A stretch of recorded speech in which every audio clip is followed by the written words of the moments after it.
Capítulo 4. Da pluralidade das existências. A reencarnação. Justiça da reencarnação. Encarnação nos diferentes mundos. Transmigrações progressivas. Sorte das crianças depois da morte. Sexos nos espíritos. Parentesco, filiação. Parecenças físicas e morais. Ideias inatas. A reencarnação. Pergunta 166. Como pode a alma, que não alcançou a perfeição durante a vida corpórea, acabar de depurar-se, exposta, sofrendo a prova de uma nova existência? Pergunta 166a. Como realiza essa nova existência? Se há pela sua transformação. Como espírito, exposta, depurando-se, a alma indubitavelmente experimenta uma transformação, mas para isso necessária lhe é a prova da vida corporal. Pergunta 166b. A alma passa então por muitas existências corporais? Resposta: sim, todos contamos muitas existências. Os que dizem o contrário pretendem manter-vos na ignorância em que eles próprios se encontram. Esse é o desejo deles.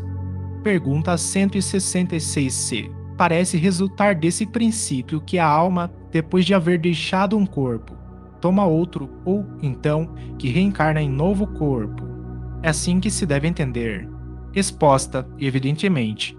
Pergunta 167. Qual o fim objetivado com a reencarnação? Resposta, expiação, melhoramento progressivo da humanidade. Sem isto, onde é justiça? Pergunta 168. É limitado o número das existências corporais. O espírito reencarna perpetuamente. Resposta: a cada nova existência, o espírito dá um passo para adiante na senda do progresso. Desde que se ache limpo de todas as impurezas, não tem mais necessidade das provas da vida corporal. Pergunta 169. É invariável o número das encarnações para todos os espíritos?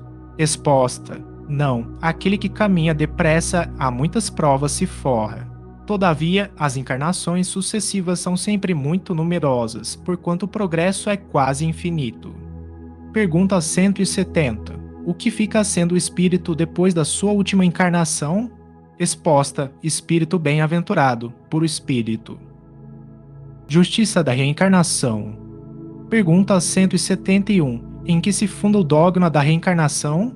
Resposta: na justiça de Deus e na revelação, pois incessantemente repetimos: o bom pai deixa sempre aberta a seus filhos uma porta para o arrependimento. Não te disse a razão que seria injusto privar para sempre da felicidade eterna a todos aqueles de quem não dependeu melhorarem-se? Não são filhos de Deus todos os homens. Só entre os egoístas se encontram a iniquidade, o ódio implacável e os castigos sem remissão. Todos os espíritos tendem para a perfeição e Deus lhes faculta os meios de alcançá-la, proporcionando-lhes as provações da vida corporal. Sua justiça, porém, lhes concede realizar em novas existências o que não puderam fazer ou concluir numa primeira prova. Não obraria Deus com equidade, nem de acordo com a sua bondade, se condenasse para sempre os que talvez hajam encontrado, oriundos do próprio meio em que foram colocados e alheios à vontade que os animava, obstáculos ao seu melhoramento. Se a sorte do homem se fixasse irrevocavelmente depois da morte, não seria uma única balança em que Deus pesa as ações de todas as criaturas e não haveria imparcialidade no tratamento que a todas dispensa. A doutrina da reencarnação, isto é, a que consiste em admitir para o espírito muitas existências sucessivas, é a única que corresponde à ideia que formamos da justiça de Deus para com os homens que se acham em condição moral inferior, a única que pode explicar o futuro e firmar as nossas esperanças, pois que nos oferece os meios de resgatarmos os nossos erros por novas provações. A razão nos indica e os espíritos a ensinam. O homem, que tem consciência da sua inferioridade, aure consoladora esperança na doutrina da reencarnação. Se crê na justiça de Deus, não pode contar que venha achar-se, para sempre, em pé de igualdade com os que mais fizeram do que ele. Susteno, porém, e reanima a coragem a ideia de que aquela inferioridade não o deserta eternamente do supremo bem e que, mediante novos esforços, dado isso será conquistá-lo. É que, ao cabo da sua carreira, não deplora haver tão tarde ganho uma experiência de que já não mais pode tirar proveito? Entretanto, essa experiência tardia não fica perdida, o espírito a utilizará em nova existência. Encarnação nos diferentes mundos. Pergunta 172. As nossas diversas existências corporais se verificam todas na Terra? Resposta: não. Vivemos-las em diferentes mundos. As que aqui passamos não são as primeiras, nem as últimas. São, porém, das mais materiais e das mais distantes da perfeição. Pergunta 173. A cada nova existência corporal, a alma passa de um mundo para outro, ou pode ter muitas no mesmo globo? Resposta: pode viver muitas vezes no mesmo globo, se não se adiantou bastante para passar a um mundo superior. Pergunta 173a. Podemos então reaparecer muitas vezes na Terra?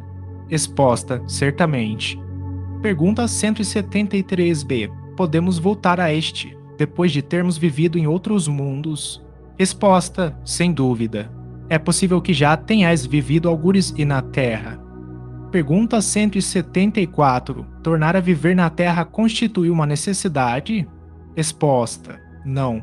Mas, se não progredistes, podereis ir para outro mundo que não valha mais do que a Terra e que talvez até seja pior do que ela. Pergunta 175. Haverá alguma vantagem em voltar-se a habitar a Terra?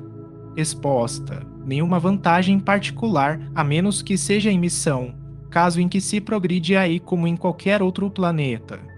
Pergunta 175a. Não se seria mais feliz permanecendo na condição de espírito? Resposta: não, não. Estacionar-se-ia e o que se quer é caminhar para Deus. Pergunta 176. Depois de haverem encarnado noutros mundos, podem os espíritos encarnar neste, sem que jamais aí tenham estado? Resposta: sim, do mesmo modo que vós em outros. Todos os mundos são solidários, o que não se faz num faz-se noutro.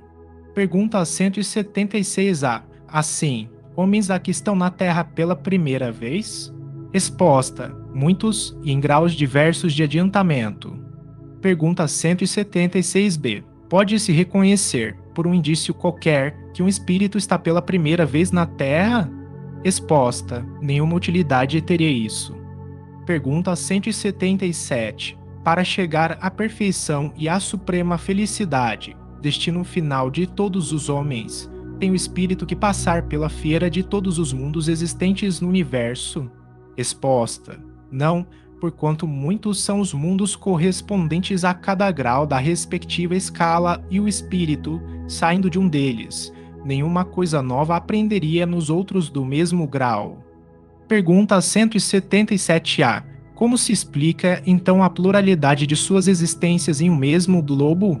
Resposta: de cada vez poderá ocupar posição diferente das anteriores e nessas diversas posições se deparam outras tantas ocasiões de adquirir experiência. Pergunta 178. Podem os espíritos encarnar em um mundo relativamente inferior a outro onde já viveram? Resposta: sim, quando em missão, com o objetivo de auxiliarem o progresso, caso em que aceitam alegres as tribulações de tal existência por lhes proporcionar meio de se adiantarem. Pergunta 178a. Mas não pode dar-se também por expiação? Não pode Deus degradar para mundos inferiores espíritos rebeldes? Resposta: os espíritos podem conservar-se estacionários, mas não retrogradam. Em caso de estacionamento, a punição deles consiste em não avançarem, em recomeçarem, no meio conveniente à sua natureza, as existências mal empregadas. Pergunta 178b. Quais os que têm de recomeçar a mesma existência? Resposta: os que faliram em suas missões ou em suas provas. Pergunta 179. Os seres que habitam cada mundo hão todos alcançado o mesmo nível de perfeição? Resposta: não. Dá-se em cada um que ocorre na Terra. Uns espíritos são mais adiantados do que outros. Pergunta 180. Passando deste planeta para outro, conserva o espírito a inteligência que aqui tinha? Resposta: sem dúvida, a inteligência não se perde. Pode, porém, acontecer que ele não disponha dos mesmos meios para manifestá-la, dependendo isto da sua superioridade e das condições do corpo que tomar. Veja-se Influência do Organismo, capítulo 7, parte 2ª. Pergunta 181. Os seres que habitam os diferentes mundos têm corpos semelhantes aos nossos? Resposta: é fora de dúvida que têm corpos, porque o espírito precisa estar revestido de matéria para atuar sobre a matéria. Esse envoltório, porém, é mais ou menos material, conforme o grau de pureza que chegaram os espíritos. É isso que assinala a diferença entre os mundos que temos de percorrer, porquanto muitas moradas há na casa de nosso Pai, sendo, conseguintemente, de muitos graus essas moradas. Alguns o sabem e desse fato têm consciência na terra, com outros, no entanto, o mesmo não se dá. Pergunta 182. É-nos possível conhecer exatamente o estado físico e moral dos diferentes mundos? Resposta: nós, espíritos, só podemos responder de acordo com o grau de adiantamento em que vos achais. Quer dizer que não devemos revelar estas coisas a todos, porque nem todos estão em estado de compreendê-las e semelhante revelação os perturbaria. À medida que o espírito se purifica, o corpo que o reveste se aproxima igualmente da natureza espírita. Torna-se menos densa a matéria, deixa de rastejar penosamente pela superfície do solo, menos grosseiras se lhe fazem as necessidades físicas, não mais sendo preciso que os seres vivos se destruam mutuamente para se nutrirem. O espírito se acha mais livre e tem, das coisas longínquas, percepções que desconhecemos. Vê com os olhos do corpo que só pelo pensamento entrevemos. Da purificação do espírito decorre o aperfeiçoamento moral para os seres que eles constituem, quando encarnados. As paixões animais se enfraquecem e o egoísmo cede lugar ao sentimento da fraternidade. Assim é que, nos mundos superiores ao nosso, se desconhecem as guerras, carecendo de objetos ódios e as discórdias, porque ninguém pensa em causar dano ao seu semelhante. A intuição que seus habitantes têm do futuro, a segurança que uma consciência isenta de remorsos lhes dá, fazem que a morte nenhuma apreensão lhes cause. Encaram-na de frente, sem temor, como simples transformação. A duração da vida, nos diferentes mundos, parece guardar proporção com o grau de superioridade física e moral de cada um, o que é perfeitamente racional.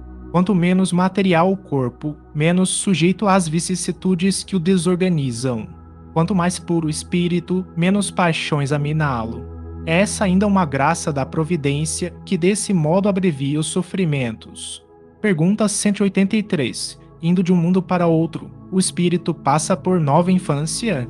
Resposta: em toda parte a infância é uma transição necessária, mas não é, em toda parte, tão obtusa como no vosso mundo.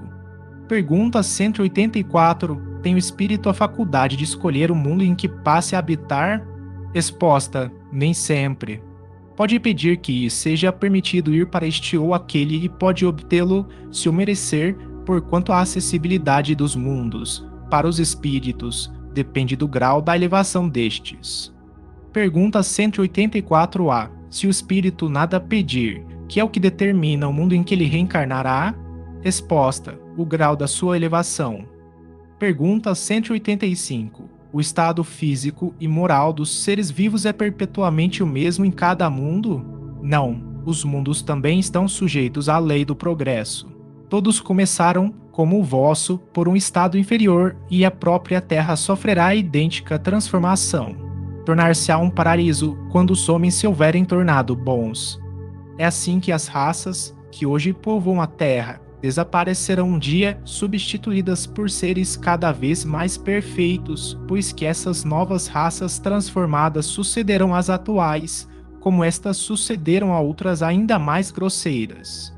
Pergunta 186. Haverá mundos em que o espírito, deixando de revestir corpos materiais, só tenha por envoltório o perispírito?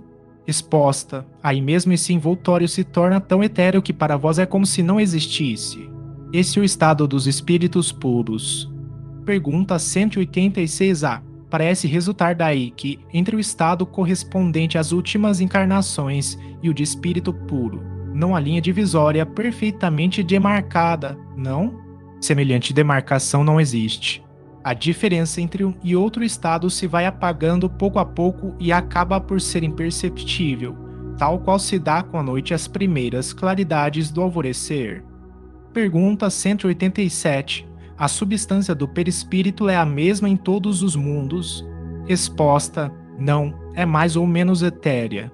Passando de um mundo a outro, o espírito se reveste da matéria própria desse outro, operando-se, porém, essa mudança com a rapidez do relâmpago.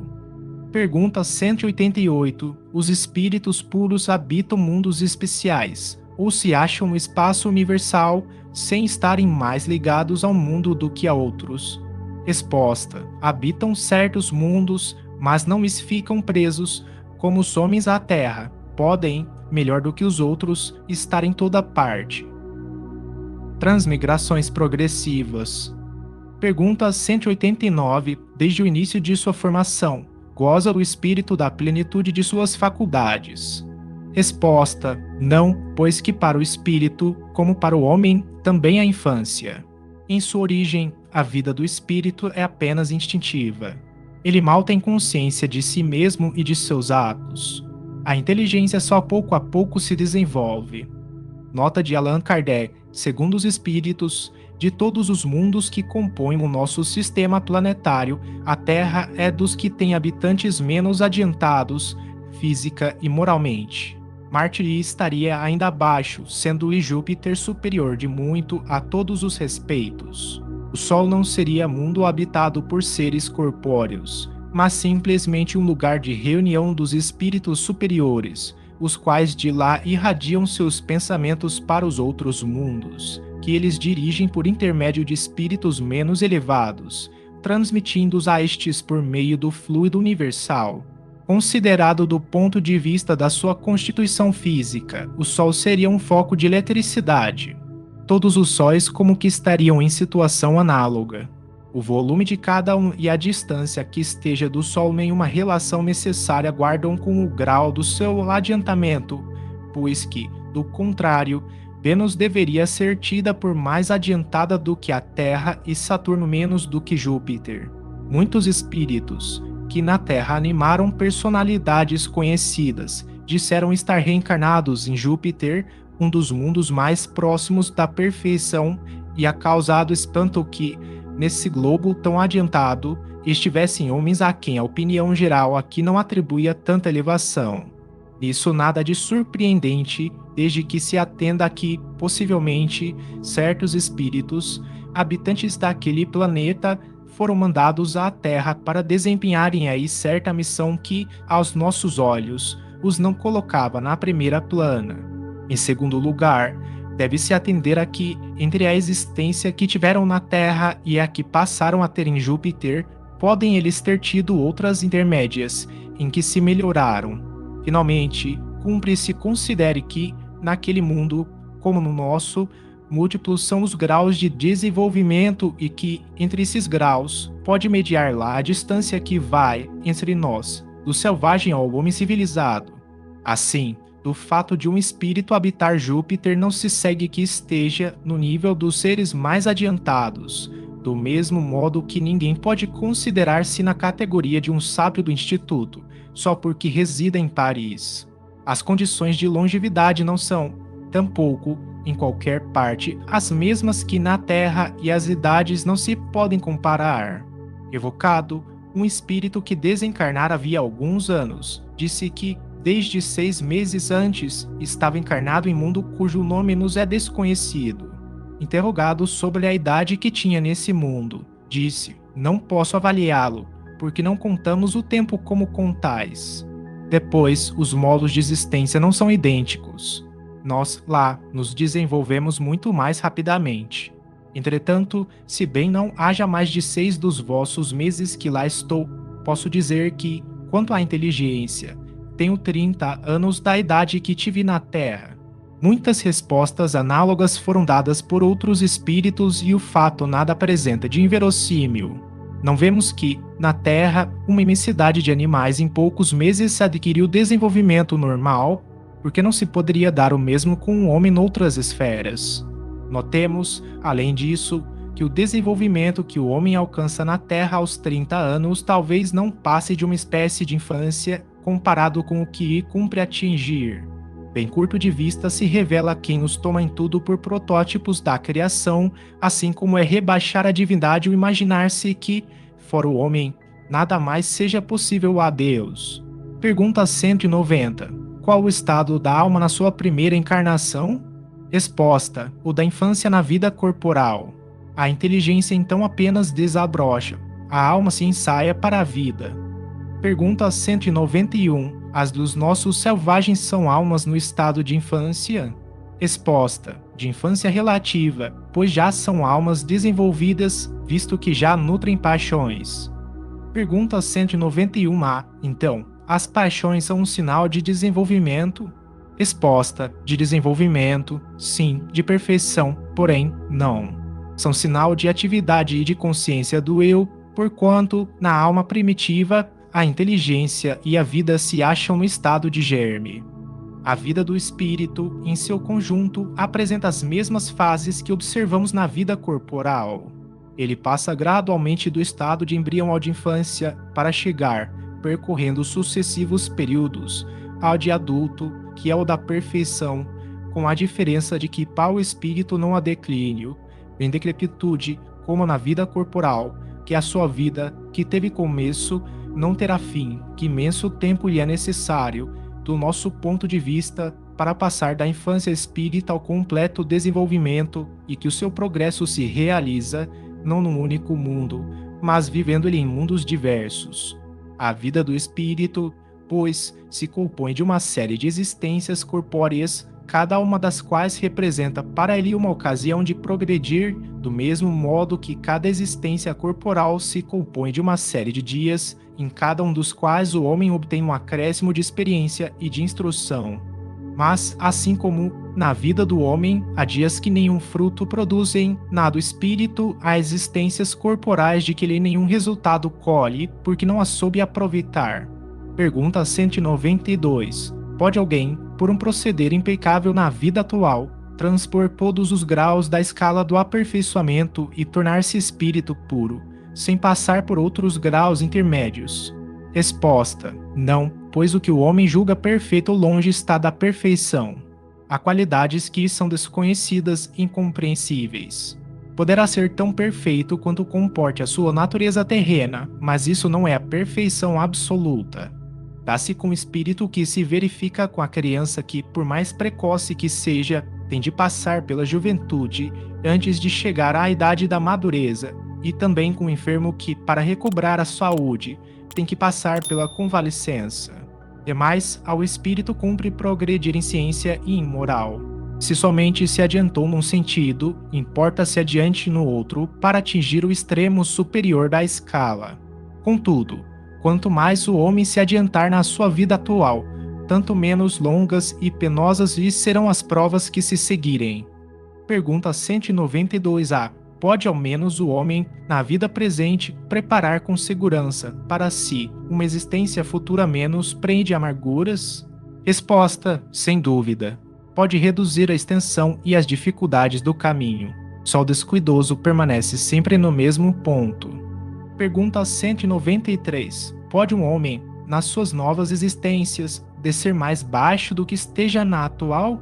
Resposta: com relação à posição social, sim. Como espírito, não.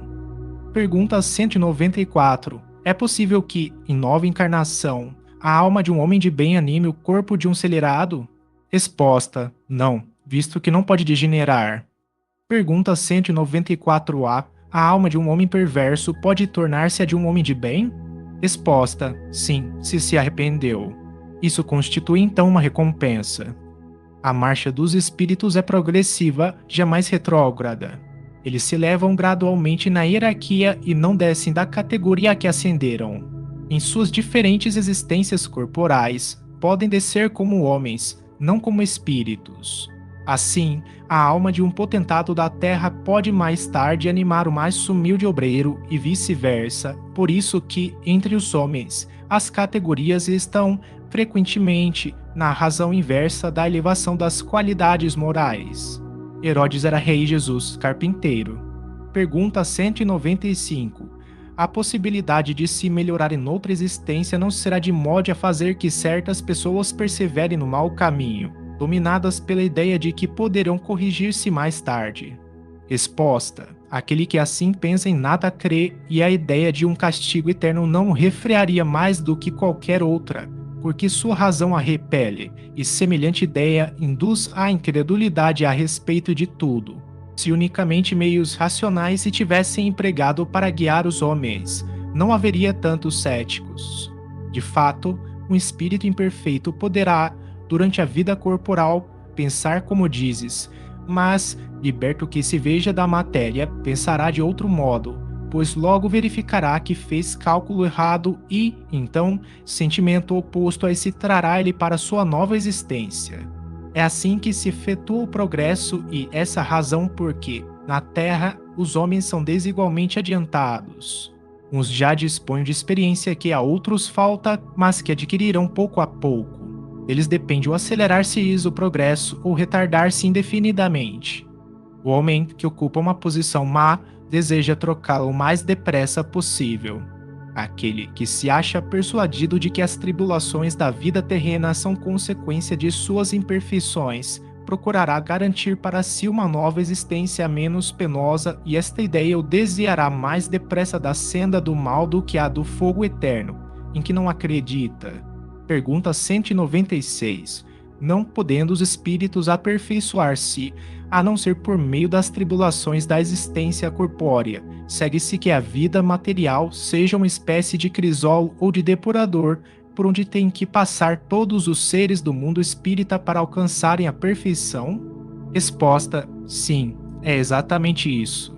Eles se melhoram nessas provas, evitando o mal e praticando o bem, porém somente ao cabo de mais ou menos longo tempo, conforme os esforços que empreguem, somente após muitas encarnações ou depurações sucessivas, atingem a finalidade para que tendem. Pergunta 196A. É o corpo que influi sobre o espírito para que este se melhore, ou o espírito que influi sobre o corpo? Resposta: teu espírito é tudo, teu corpo é simples veste que apodrece, eis tudo. O suco da vide nos oferece um símile material dos diferentes graus da depuração da alma. Ele contém o licor que se chama espírito ou álcool, mas enfraquecido por uma imensidade de matérias estranhas que lhe alteram a essência. Esta só chega à pureza absoluta depois de múltiplas destilações, em cada uma das quais se despoja de algumas impurezas. O corpo é o alambique em que a alma tem que entrar para se purificar. As matérias estranhas se assemelham ao perispírito, que também se depura à medida que o espírito se aproxima da perfeição. Sorte das crianças depois da morte. Pergunta 197. Poderá ser tão adiantado quanto de um adulto espírito de uma criança que morreu em tenra idade? Resposta: algumas vezes o é muito mais, porquanto pode dar-se que muito mais já tenha vivido e adquirido maior soma de experiência, sobretudo se progrediu. Pergunta 197A. Pode então o espírito de uma criança ser mais adiantado que o de seu pai? Resposta: isso é muito frequente. Não vedes vós mesmos tão amiudadas vezes na terra? Pergunta 198. Não tendo podido praticar o mal, o espírito de uma criança que morreu em tenra idade pertence a alguma das categorias superiores? Resposta: se não fez o mal, igualmente não fez o bem, e Deus não isenta das provas que tenha de padecer. Se for um espírito puro, não é pelo fato de ter animado apenas uma criança, mas porque já progredir até a pureza. Pergunta 199. Por que tão frequentemente a vida se interrompe na infância? Resposta: a curta duração da vida da criança pode representar, para o espírito que a animava, o complemento de existência precedente interrompida antes do momento em que devera terminar, e sua morte, também não raro, constitui provação ou expiação para os pais. Pergunta 199A. Que sucede ao espírito de uma criança que morre pequenina? Resposta: recomeça outra existência. Se uma única existência tivesse o homem e se, extinguindo-se ela, sua sorte ficasse decidida para a eternidade, qual seria o mérito de metade do gênero humano, da que morre na infância para gozar, sem esforços, da felicidade eterna e com que direito se acharia isenta das condições, às vezes tão duras, a que se vê submetida a outra metade. Semelhante ordem de coisas não corresponderia à justiça de Deus. Com a reencarnação, a igualdade é real para todos. O futuro a todos toca sem exceção e sem favor para quem quer que seja. Os retardatários só de si mesmos se podem queixar. Forçoso é que o homem tenha o merecimento de seus atos, como tem deles a responsabilidade. Aliás, não é racional considerar-se a infância como um estado normal de inocência. Não se vêem crianças dotadas dos piores instintos, numa idade em que ainda nenhuma influência pode ter tido a educação. Algumas não aqui parecem trazer do berço a astúcia, a felonia, a perfídia, até pendor para o roubo e para o assassínio. Não obstante os bons exemplos que de todos os lados se lhes dão, a lei civil as absolve de seus crimes, porque diz que elas obraram sem discernimento. Tem razão a lei, porque, de fato, elas obram mais por instinto do que intencionalmente. Donde, porém, provirão instintos tão diversos em crianças da mesma idade, educadas em condições idênticas e sujeitas às mesmas influências? Donde a precoce perversidade, senão da inferioridade do espírito, uma vez que a educação em nada contribuiu para isso? As que se revelam viciosas é porque seus espíritos muito pouco l'hão progredido. Sofrem então, por efeito dessa falta de progresso, as consequências, não dos atos que praticam na infância, mas dos de suas existências anteriores. Assim é que a lei é uma só para todos e que todos são atingidos pela justiça de Deus. Sexos nos espíritos. Pergunta 200. Tem sexos os espíritos? Resposta: não como entendeis, pois que os sexos dependem da organização. Há entre eles amor e simpatia, mas baseados na concordância dos sentimentos. Pergunta 201. Em nova existência, pode o espírito que animou o corpo de um homem animar o de uma mulher e vice-versa? Resposta: de certo, são os mesmos os espíritos que animam os homens e as mulheres. Pergunta 202. Quando errante, que prefere o espírito, encarnar no corpo de um homem ou no de uma mulher? Resposta: isso pouco lhe importa. O que o guia na escolha são as provas por que haja de passar. Os espíritos encarnam como homens ou como mulheres, porque não têm sexo, visto que isso cumpre progredir em tudo. Cada sexo, como cada posição social, lhes proporciona aprovações e deveres especiais e, com isso, ensejo de ganhar experiência. Aquele que só como homem encarnasse só saberia o que sabem os homens. Parentesco, filiação. Pergunta 203. Transmitem os pais aos filhos uma parcela de suas almas, ou se limitam a lhes dar a vida animal a que, mais tarde, outra alma vem adicionar a vida moral? Resposta: dão-lhes apenas a vida animal, pois que a alma é indivisível. Um pai obtuso pode ter filhos inteligentes e vice-versa. Pergunta 204. Uma vez que temos tido muitas existências, a nossa parentela vai além da que a existência atual nos criou? Resposta: não pode ser de outra maneira. A sucessão das existências corporais estabelece entre os espíritos ligações que remontam às vossas existências anteriores. Daí, muitas vezes, a simpatia que vem a existir entre vós e certos espíritos que vos parecem estranhos. Pergunta 205. A algumas pessoas a doutrina da reencarnação se afigura destruidora dos laços de família, como fazê-los anteriores à existência atual. Resposta: ela os distende, não os destrói. Fundando-se o parentesco em afeições anteriores, menos precários são os laços existentes entre os membros de uma mesma família. Essa doutrina amplia os deveres da fraternidade, porquanto, no vosso vizinho, ou no vosso servo, pode achar-se um espírito a quem tenhais estado presos pelos laços da consanguinidade.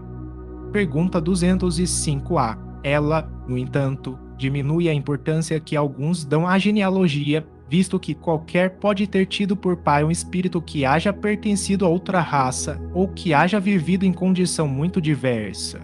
Resposta: é exato, mas essa importância assenta no orgulho. Os títulos, a categoria social, a riqueza, eis o que esses tais veneram nos seus antepassados. Um que coraria de contar como ascendente, honrado sapateiro, orgulhar-se-ia de descender de um gentil homem devasso.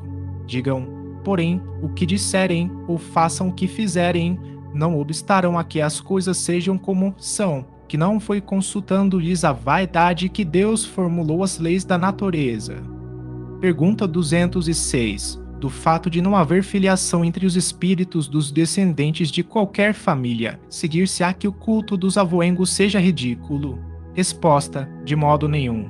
Todo homem deve considerar-se ditoso por pertencer a uma família em que encarnaram espíritos elevados. Se bem os espíritos não procedam uns dos outros, nem por isso menos afeição consagram aos que lhes estão ligados pelos elos da família, dado que muitas vezes eles são atraídos para tal ou qual família pela simpatia ou pelos laços que anteriormente se estabeleceram.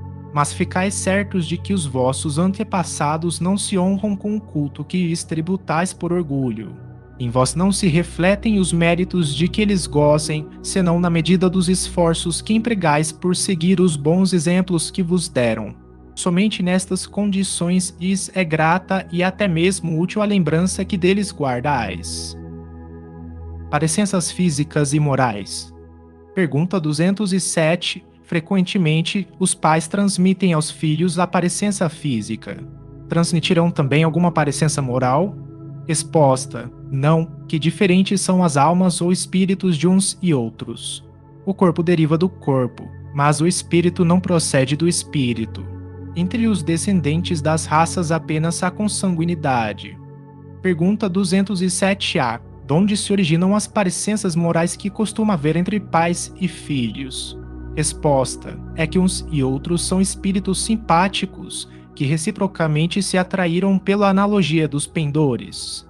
Pergunta 208. Nenhuma influência exercem os espíritos dos pais sobre o filho depois do nascimento deste? Resposta: ao contrário, bem grande influência exercem. Conforme já dissemos, os espíritos têm que contribuir para o progresso uns dos outros. Pois bem, os espíritos dos pais têm por missão desenvolver os de seus filhos pela educação. Constituís isso uma tarefa. Tornar-se-ão culpados se vierem a falir no seu desempenho. Pergunta 209. Por que de pais bons e virtuosos nascem filhos de natureza perversa? Por outra, porque as boas qualidades dos pais nem sempre atraem, por simpatia, um bom espírito para lhes animar o filho? Resposta: não é raro que o mau espírito peça e sejam dados bons pais, na esperança de que seus conselhos o encaminhem por melhor senda, e muitas vezes Deus lhe concede o que deseja. Pergunta 210. Pelos seus pensamentos e preces podem os pais atrair para o corpo, em formação, do filho um bom espírito, de preferência um inferior? Resposta: não, mas podem melhorar o espírito do filho que lhes nasceu e está confiado. Esse é o dever deles. Os maus filhos são uma provação para os pais. Pergunta 211. De onde deriva a semelhança de caráter que muitas vezes existe entre dois irmãos, mormente-se gêmeos? Resposta: são espíritos simpáticos que se aproximam por analogia de sentimentos e se sentem felizes por estar juntos. Pergunta 212. Há dois espíritos, ou, por outra, duas almas, nas crianças cujos corpos nascem ligados, tendo comuns alguns órgãos?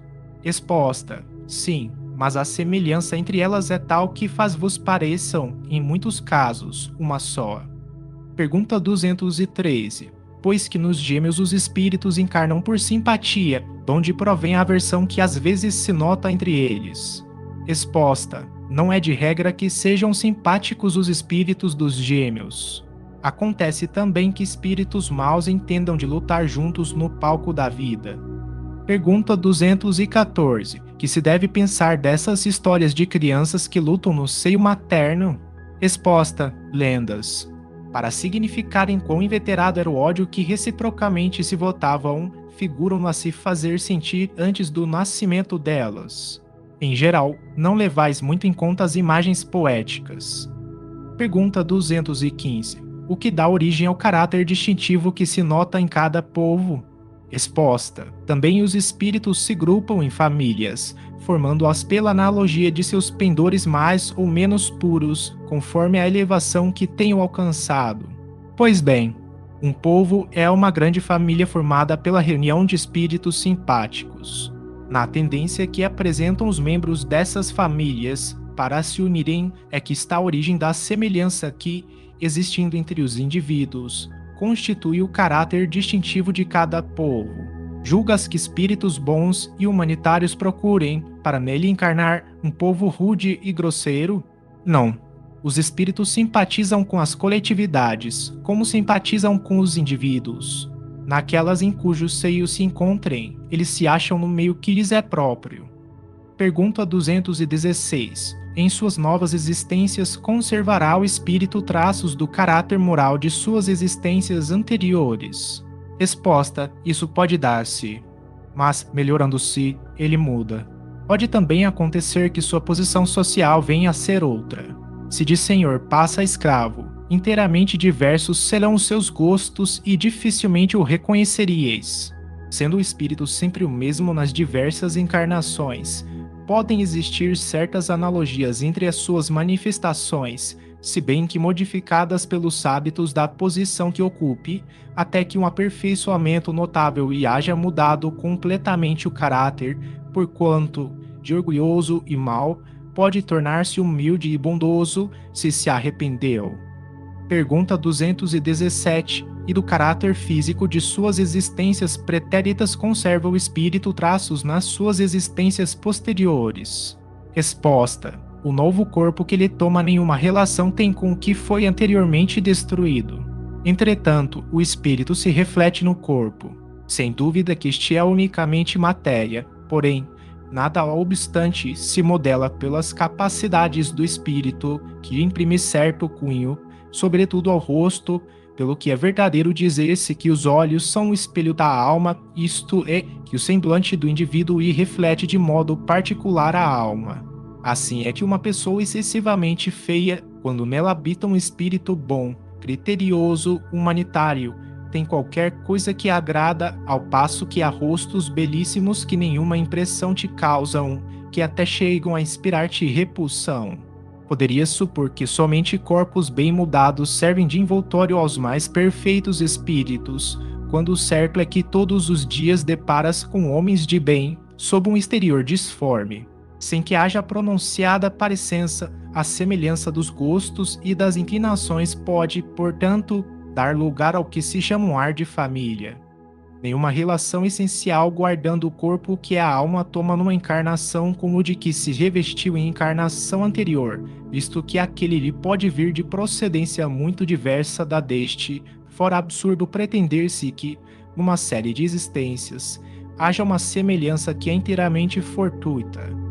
Todavia, as qualidades do espírito frequentemente modificam os órgãos que servem para as manifestações e imprimem ao semblante físico e até ao conjunto de suas maneiras um cunho especial. É assim que, sob um envoltório corporal da mais humilde aparência, se pode deparar a expressão da grandeza e da dignidade, enquanto sob um envoltório de aspecto senhoril se percebe frequentemente a da baixeza e da ignomínia. Não é pouco frequente observar-se que certas pessoas, elevando-se da mais ínfima posição, tomam sem esforços os hábitos e as maneiras da alta sociedade. Parece que elas aí vêm achar-se de novo no seu elemento. Outras, contrariamente, apesar do nascimento e da educação, se mostram sempre deslocadas em tal meio. De que modo se é de explicar esse fato, senão como reflexo daquilo que o espírito foi antes? Ideias inatas. Pergunta 218. Encarnado: conserva o espírito algum vestígio das percepções que teve e dos conhecimentos que adquiriu nas existências anteriores? Resposta: guarda vaga a lembrança que lhe dá o que se chama ideias inatas. Pergunta 218A. Não é, então, quimérica a teoria das ideias inatas? Resposta: não. Os conhecimentos adquiridos em cada existência não mais se perdem. Liberto da matéria, o espírito sempre os tem presentes. Durante a encarnação, esquece-os em parte, momentaneamente, porém a intuição que deles conserva lhe auxilia o progresso. Se não fosse assim, teria que recomeçar constantemente. Em cada nova existência, o ponto de partida para o espírito é o em que, na existência precedente, ele ficou. Pergunta 218b. Grande conexão deve então haver entre duas existências consecutivas? Resposta: nem sempre tão grande quanto talvez o suponhas, dado que bem diferentes são, muitas vezes, as posições do espírito nas duas e que, no intervalo de uma outra, pode ele ter progredido. Pergunta 219. Qual a origem das faculdades extraordinárias dos indivíduos que, sem estudo prévio, parecem ter a intuição de certos conhecimentos, ou das línguas, do cálculo, etc.? Resposta: lembrança do passado, progresso anterior da alma, mas de que ela não tem consciência. De onde queres que venham tais conhecimentos? O corpo muda, o espírito, porém, não muda, embora troque de roupagem. Pergunta 220. Pode o espírito, mudando de corpo, perder algumas faculdades intelectuais, deixar de ter, por exemplo, o gosto das artes? Resposta: sim, desde que conspurcou a sua inteligência ou a utilizou mal. Ademais, uma faculdade qualquer pode permanecer adormecida durante uma existência, por querer o espírito exercitar outra que nenhuma relação tem com aquela. Esta, então, fica em estado latente para reaparecer mais tarde. Pergunta 221. Dever-se-ão atribuir a uma lembrança retrospectiva o sentimento instintivo que o homem, mesmo selvagem, possui da existência de Deus e o pressentimento da vida futura? Resposta: é uma lembrança que ele conserva do que sabia como espírito antes de encarnar, mas o orgulho amiudadamente abafa esse sentimento. Pergunta 221a. Serão devidas a essa mesma lembrança certas crenças relativas à doutrina espírita que se observam em todos os povos? Resposta: esta doutrina é tão antiga quanto o mundo, tal motivo porque em toda parte a encontramos, o que constitui prova de que é verdadeira. Conservando a intuição do seu estado de espírito, o espírito encarnado tem, instintivamente, consciência do mundo invisível, mas os preconceitos bastas vezes falseiam essa ideia e a ignorância e mistura superstição.